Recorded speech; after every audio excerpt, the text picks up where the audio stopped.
everyone and welcome back to my coverage of Monster Hunter World, the board game, and today we're going after the 2-star Barroth. This is the proper Barroth hunt, not the one that's scaled back a little bit for the assigned version that we beat pretty easily last time. He's got a bit more armor on his body parts now, he's got 60 HP, his passive is, I think his passive is the same, but there's a lot more water on the battlefield, so there's a lot more chance he'll be repairing that break damage to stop us actually shattering any part of him.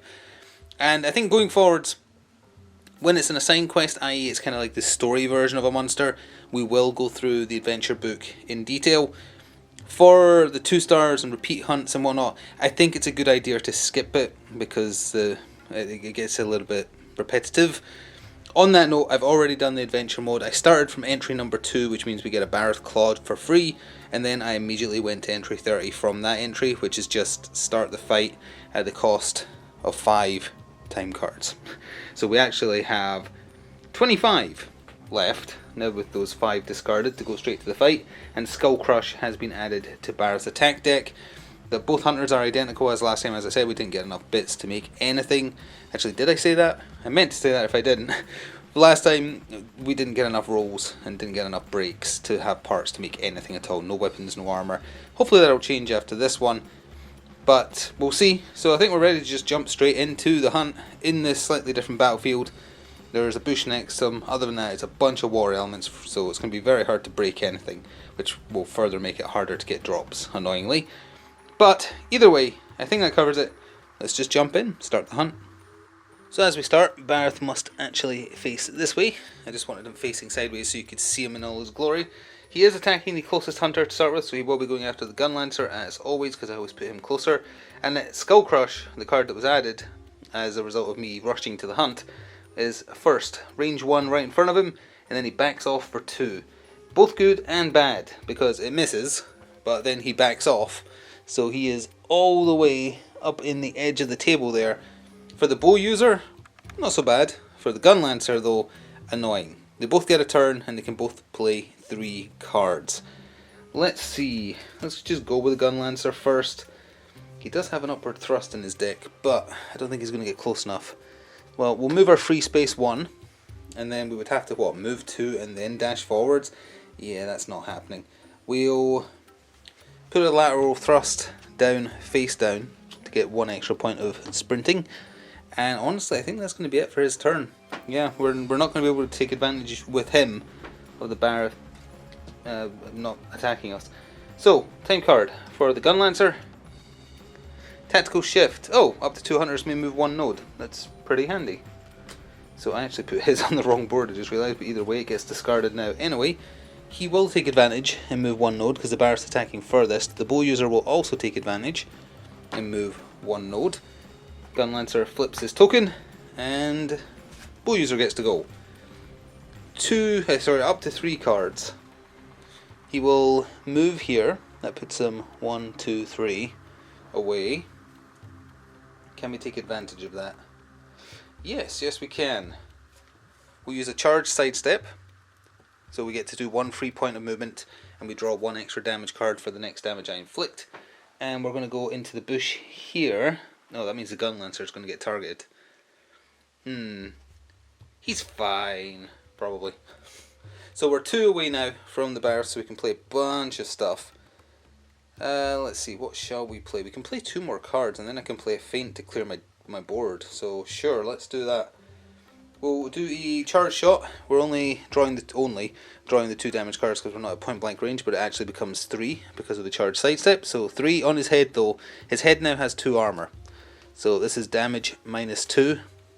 So it's just 2 damage. He is down to 58. And then we can play 1 more card. I shall play a simple shot. Damage minus 2. So I'm wanting to draw 1 really. Perfect, because you can't go below 1, so it does 1 damage. And then this does not count as a card played. I will discard 2 cards from my board with that feint. And that is going to be the bow user's turn. So we draw his time card and then draw back up to 5. Keep hunting, it's the aka nothing of this game. So that charge sidestep clears his board entirely. We draw 4 cards. 1, 2, 3, 4. And just like that, he's got a full hand. I actually forgot to draw one for the Gun Lancer because he did play a card to move.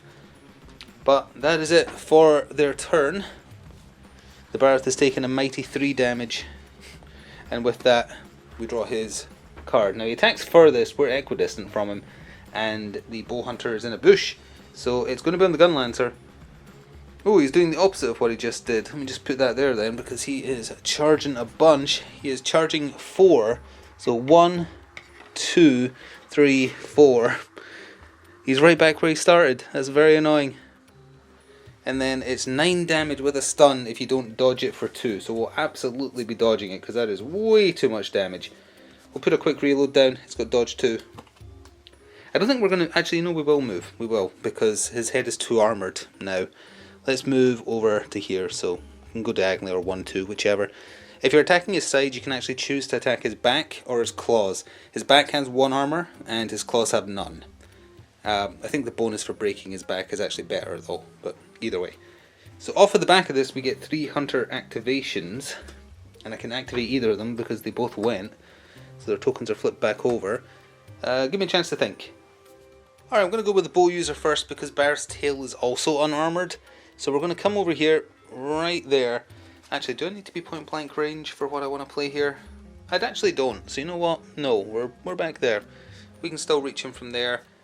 His next attack is going to be closest, and I kind of want it to be the Gun Lancer. So we can play 2 cards, and I can do a Dragon Piercer. What do I want to do before that? We'll just use a normal shot. I do have an arc shot, but there's no point using the ignore armor on that because I'm hitting a part that has no armor. So it's just straight up 1 damage card for 2. That's fine. Down to 55, and then the big one, Dragon Piercer. So we get pushed back by the power of loosing the rocket powered arrow.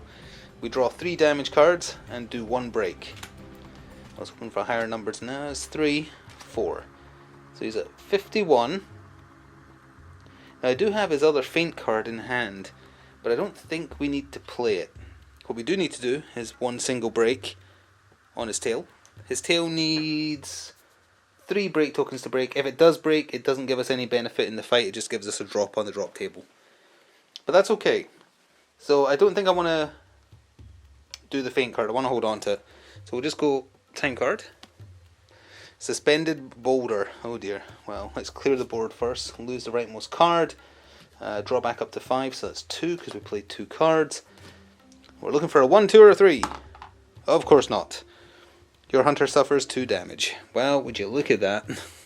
A boulder fell on his head for 2 damage, so he's down to 6 health. Unfortunate, very unfortunate. But that's his turn done.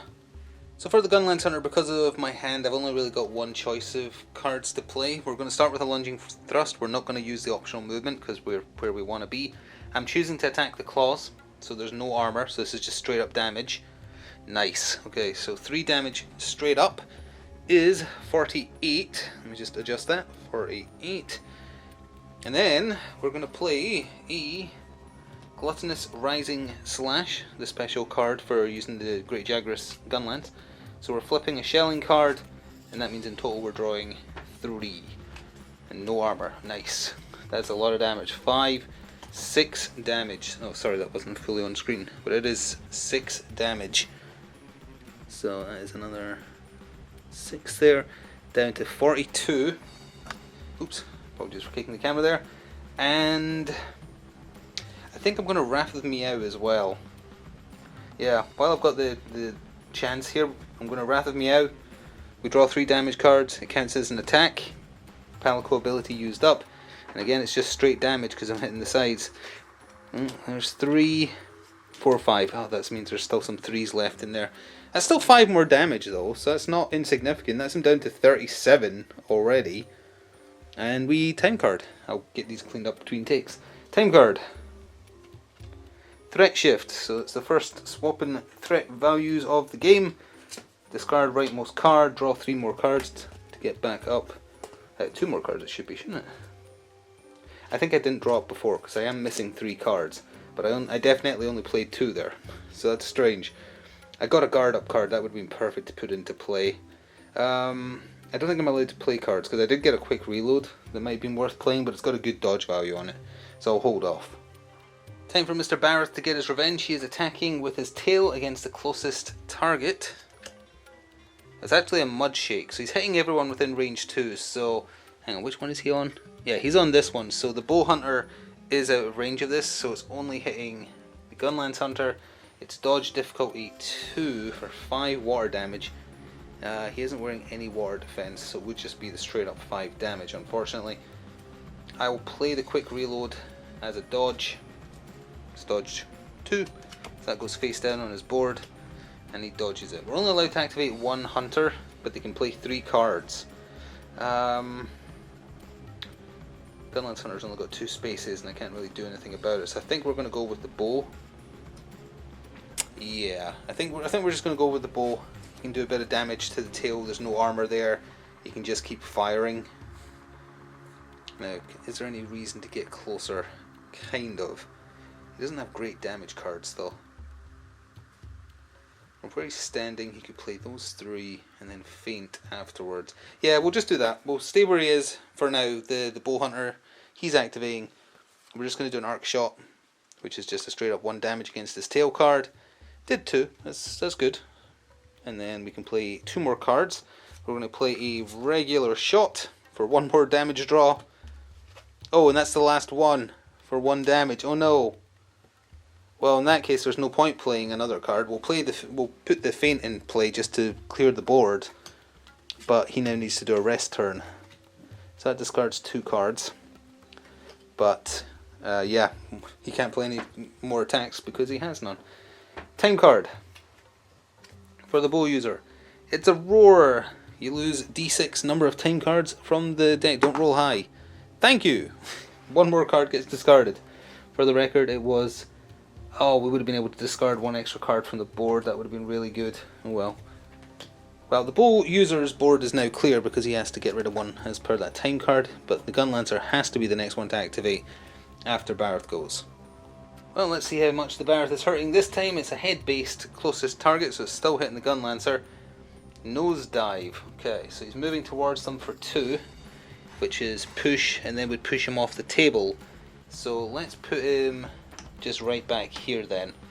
Barroth will still turn to face him after finishing that move, and is splashing water from his nose on them for 5 water damage. Oh, I think I forgot to mention, because this is going to be relevant to the turn I'm going to take with the Gunlancer. We ended last time with 1 potion. If you start from entry number 2, you get given 2 potions, so currently we have 3. We're about to have 2, but for now we have 3. So I'm just going to take the damage because I intend to use a potion. So he's just going to take the 5 water damage, and you know what, I'm not going to bother even applying the damage. We can activate 2 hunters who can play 2 cards. The Gunlancer has to go first because his token is not flipped down. So he is just going to activate. He is taking a rest turn, and he is using a potion and sharpening. So, oh actually, does he want to sharpen? Because I know there's 3s left in this. He's only got 3 damage cards left. Yeah, I'll sharpen as well, might as well. So I'm just going to shuffle his damage deck real quick. There we go. He would heal to full because we've used a potion, which also clears his board, which is what he needed. Can't play any cards. He could move. Do I want to move? Yeah, you know what? Let's move up here. He's allowed to move 1 space for free, so why not? So then we time card for the Gunlancer. The monster retreats. Discard 4 time cards. Each hunter may sharpen... Oh, come on. Well, you know, that is a good thing, because that means the bow user gets to sharpen for free. He doesn't need to use a potion. But 4 time cards, huh? 1... Oh, there goes Wiggly Itchy. A tactical shift with free movement. A Nitro Toad. And another tactical shift.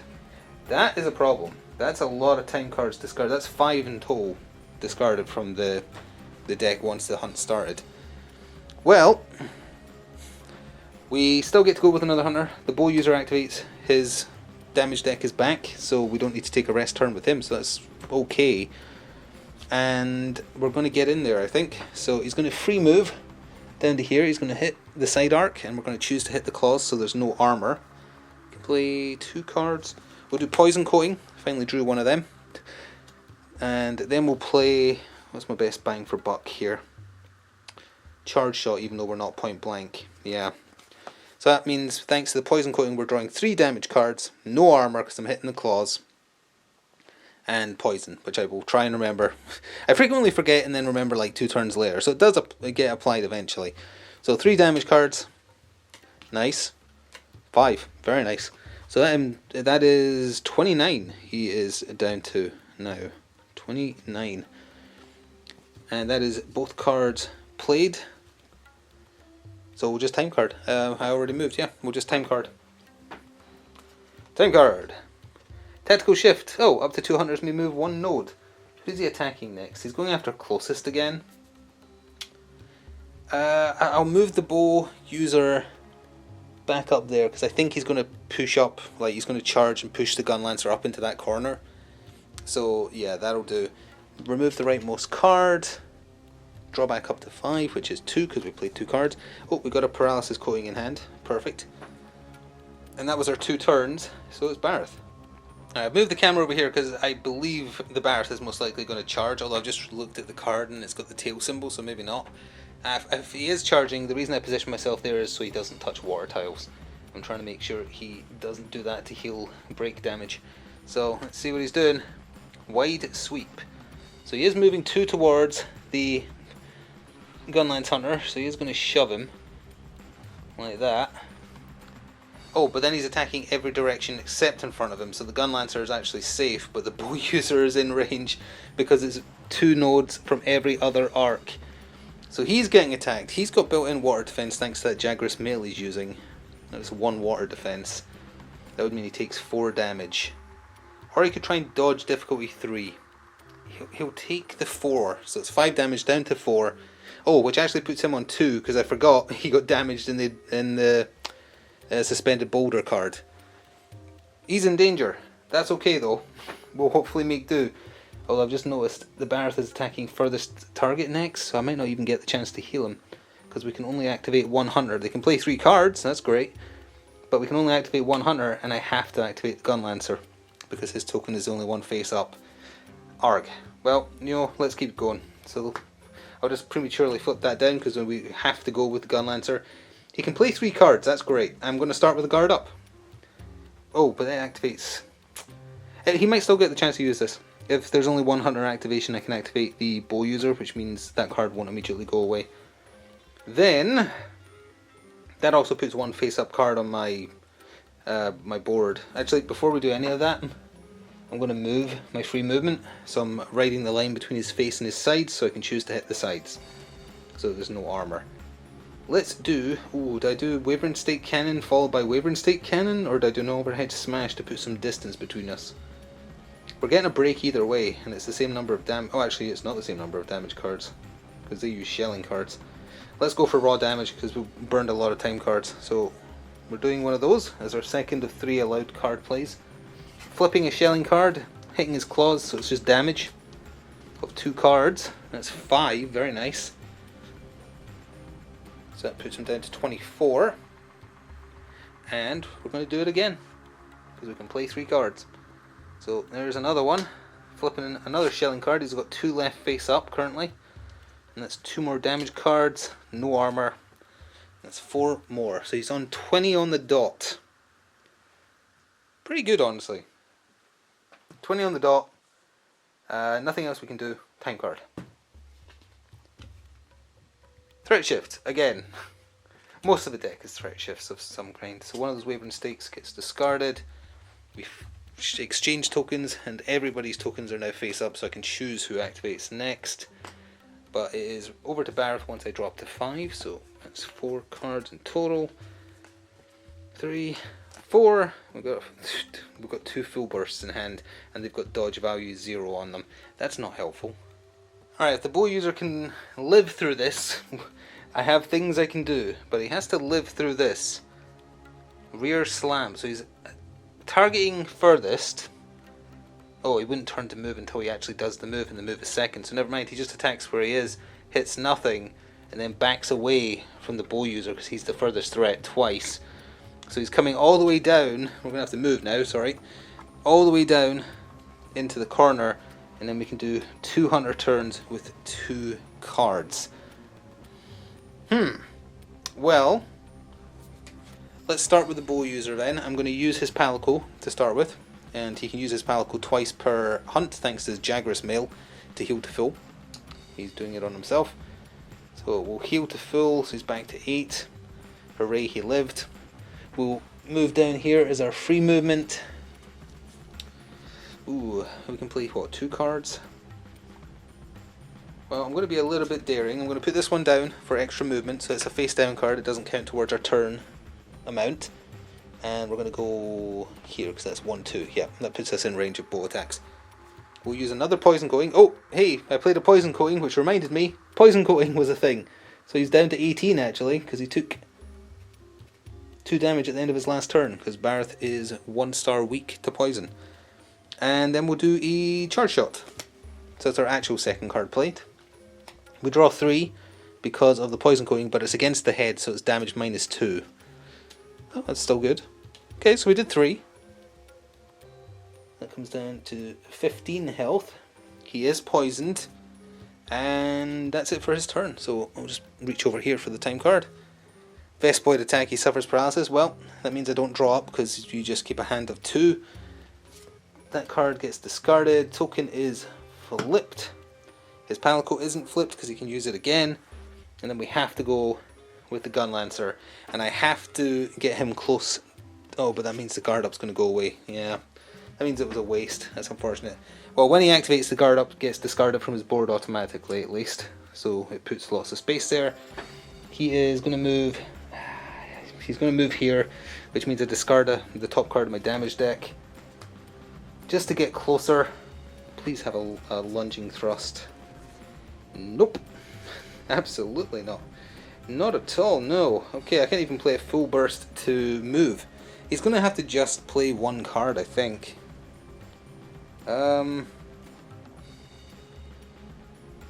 Let's see, what I can... Okay, I'm going to have to play an overhead smash face down for 1 extra movement. To move in here. Again, I think if I come around here, let me just see. Yeah, he's riding the line currently because Barroth would be pointing that direction. He's riding the line, so he can choose to hit the claws, but I've only got 1 face down card, a face up card on my board, so I can't full burst, which is very frustrating. I will instead overhead smash, and I'm going to choose not to use the optional movement because I want him to stay as the closest target. Just 1 damage card, single point of damage, not great, but second break point on, first break point, sorry, on his claws, because that's what I was choosing to attack, and then time card. Misread at the start of the monster's next turn before drawing the behavior card. So he's not doing the thing that I thought he was doing, which means if he's attacking furthest, that is very bad. But discard the rightmost card first of all, get that done, and then draw 2 to get back up to a hand of 5. Got a burst. Oh, there's the other guard up card. That might be useful. And his token also flips down, but then they both flip back up because they're both currently face down. So I am curious what the Barroth would have done. It would have been Skull Slam, which is probably a good thing that didn't happen. But because of the misread card, we ignore that and we go straight to... He is attacking closest, so he's hitting the Gun Lancer. Tail Thrash, so he's pushing them 1, so he'll push him up there, face him with his front arc. Difficulty range 2, but from his sides actually. So he's not hitting the Gun Lancer, and it is annoyingly 1-2. He is in the side arc. It's going to hit the bow user. Ugh. 7 damage or dodge difficulty 2. He would have to play both cards he has in his hand to dodge it. So he is just going to take the 7. Thanks to his armor, it gets reduced by 2 to 5. So that leaves him on 3 health. That's probably fine. That's Barroth's turns over. I'm remembering the poison. He goes down to 12 health. And the poison goes away. 2 hunter turns, so both of them can and will activate. I don't think I can do 12 damage this turn, but we can get real close. Let's see. Yeah, I can have a pretty high damage. I can probably use up the rest of the damage cards he's got in his deck. Yeah, we'll go with the Gun Lancer first. We'll start with a burst. We're going to be not optimally using these cards for the record, but we flip our last 2 shelling cards. So now there's none, so ideally I need to reload. We're hitting his head, so it's damage -2. Oh, sorry, no it's not, it's damage -1 because they ignore 1 armor. So that is 4 damage. So he's down to 8. And then we're going to full burst, because we have 2 face-up cards on our deck. Or on our board, I should say. Unfortunately, it's just doing the 1 damage, but oh wait, no, Barroth's immune to stun. So there's no point, I was going for the stun. But Barroth's immune to that, so no, there's absolutely no reason to do that.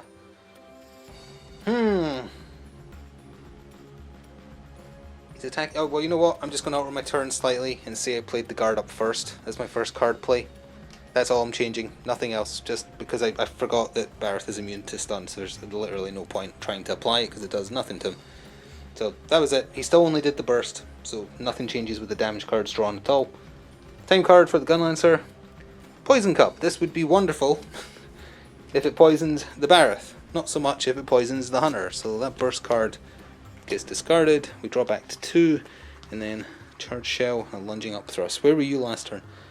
We want a 1, 2, or a 3. Hooray! Barroth is poisoned again. Perfect. So he might die to poison depending on how much damage the bow user can do. He gets to play 2 cards. The poison is going to do 2. So if I can find a way for him to do 6, which is asking a lot, to be fair, he would kill the Barroth. Yeah, I was forgetting that the bow user also only has 2 cards in hand currently, so yeah, there's no chance.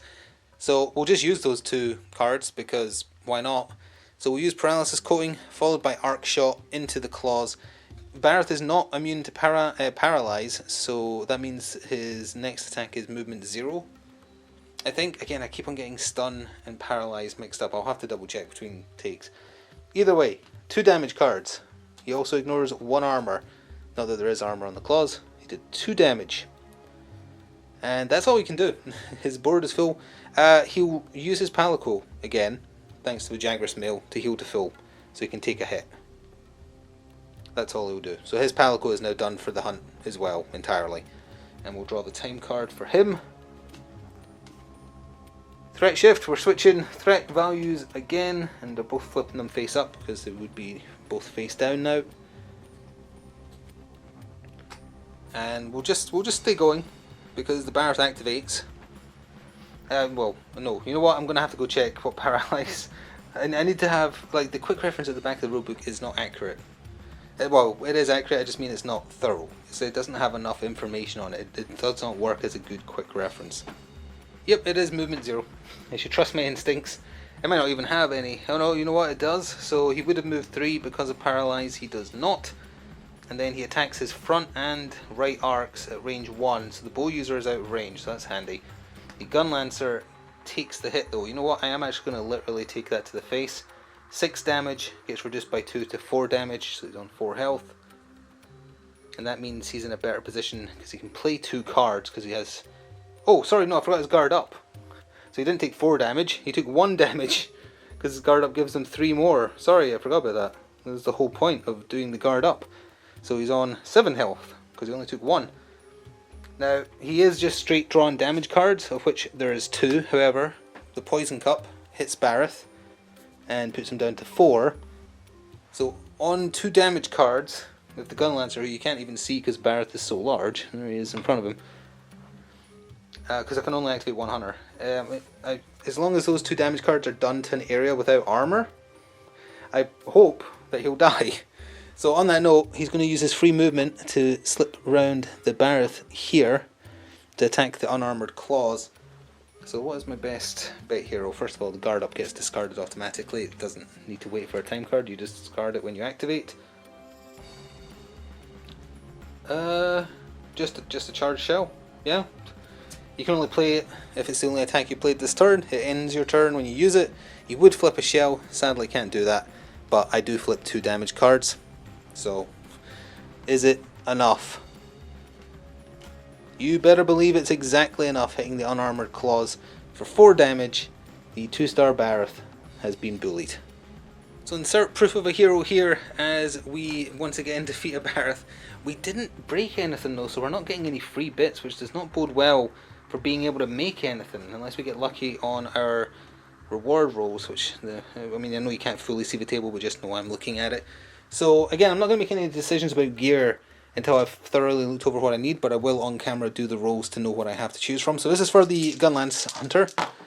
That is a 2-3-5.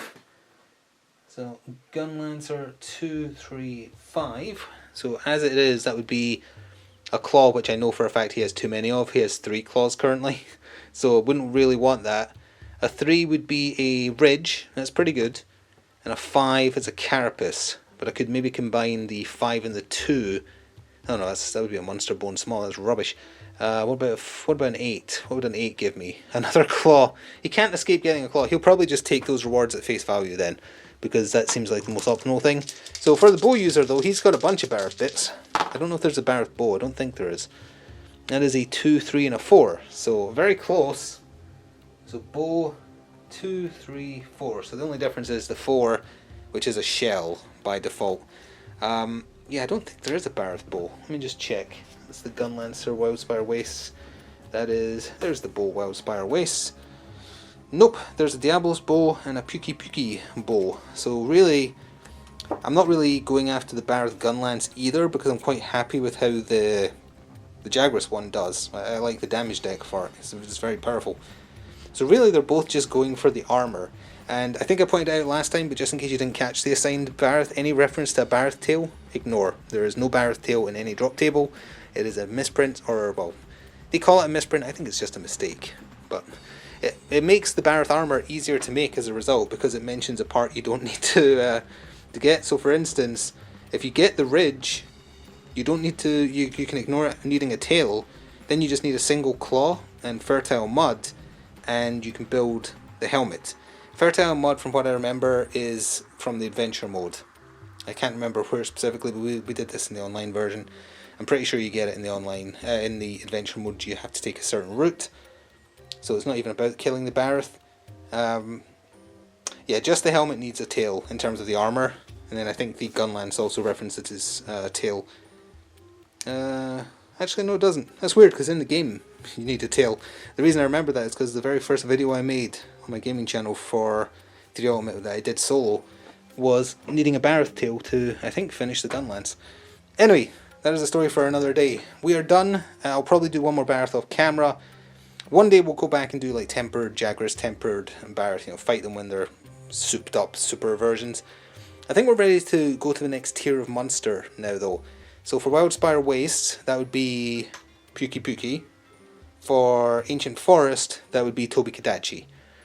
I'm going to try and get those painted up before I feature them. So it might be a little bit, but I'll try and get them painted up. I actually have Puki base coat already. I haven't done Tobi yet though. But I will try and get those painted up, and we'll go after one of them next time. Please do continue to show your support if you're interested in seeing more from Monster Hunter World, the board game.